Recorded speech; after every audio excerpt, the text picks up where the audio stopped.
Thôi ghê. Hả? Thôi ghê. Chắc bán đây, các bạn thấy này. Đây là stui dần. Hả? Đây là stui, đây là stui man. Stui bán mỏ này, mà màn tiếc là stui bán. Stui mấy mớ. Tiền là stui mớ.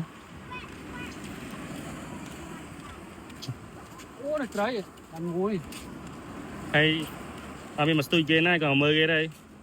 Mơ kia là stui chỗ này. Miên muối. Thì đây là stui bán. Mẹ bóng này, miên muối. Tôi. Miên muối.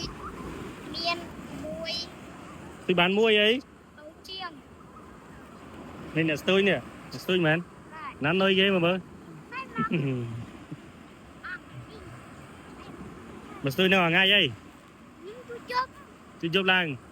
Ở ngay.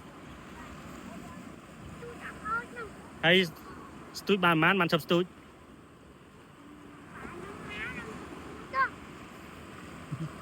Ê, bên này cái này bên này stui. Đi luôn này. Mày che mày. Hay ba mươi ghê. Hả?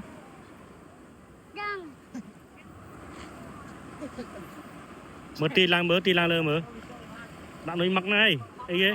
Bằng cái đám à.